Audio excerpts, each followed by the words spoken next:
As if on cue, the door burst open. A puff of snow settled on the stoop. There was Godfather Drosselmeyer with his flowing cape and curly mustache. Wow. Merry Christmas, he bellowed. Grandfather Drosselmeyer was a famous toy and clock maker. He could make a toy out of anything, even an empty spool of thread or an old bottle cap. Now the children gathered around as he reached under his cape and produced one bright package after another. No, I can tell you. He got a sword, he got a mouse, he got an angel, and he got a nutcracker. I think she knows all the answers here. I was right. Look, I was right. I see. You were right. Yes, you were. Thank you, cried the children as they tore open their gifts. Clara's brother Fritz got a wooden toy. Anne got a lovely doll. Ben got a wind-up mouse that was so fuzzy and gray it looked almost real. But Clara knew her present was the best of all. It was a boy's toy soldier, but not just any toy soldier. If you put a nut between its teeth and pulled the lever in its back, it cracked the shell right open.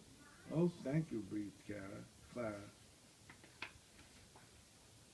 Clara passed the nutcracker around for everyone to try, but Fritz grabbed it and shoved a walnut between its teeth. He pulled the lever down, snap, the shell cracked in two, and so did the nutcracker's jaw. Fritz, cried Clara, you've broken it. She cradled the injured toy in her arms. With a flourish, Godfather Drosselmeyer stepped in. He pulled out a handkerchief, tied it around the nutcracker's head, and said, that should do for now. Tomorrow I'll get my tools and fix him properly. But try as she might, Clara could not sleep.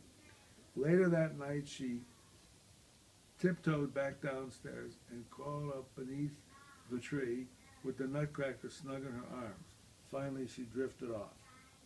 Gonna move the hand here. Clara woke up with a start. The grandfather clock chimed loudly.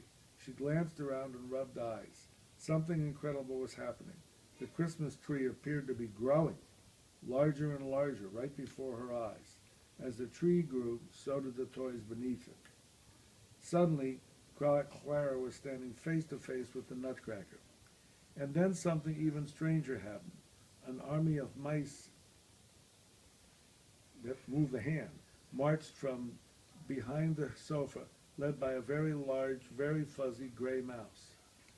Atop his head sat a golden crown. The mice were headed straight for her. Suddenly the nutcracker moved. He pulled a wooden sword from his side and marched forward, shielding Clara from the mice and leading the toys into battle. Clara grasped as the nutcracker and the mouse king dueled. But the nutcracker's wooden sword was no match for the mouse, the shiny red metal one. Clara had to do something. She looked around. There was no time. She tore her slipper from her foot and threw it at the mouse king with all her might. No, they're going to get our shoes back. I don't know. The mouse king crumpled to the ground, his crown spinning to rest beside him. Clara couldn't believe her eyes.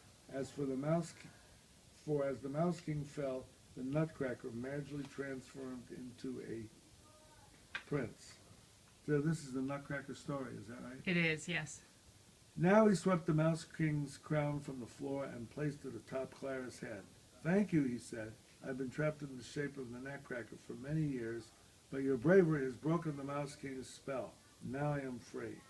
Clara didn't know what to say. She reached up and touched the gold crown on her head. Then he looked down to see that her nightdress had turned into a magnificent gown. The prince held out his hand. Would you come with me to my kingdom, lady of sweets? He said, oh, how lovely. Clara said as she took hold of the prince's hand.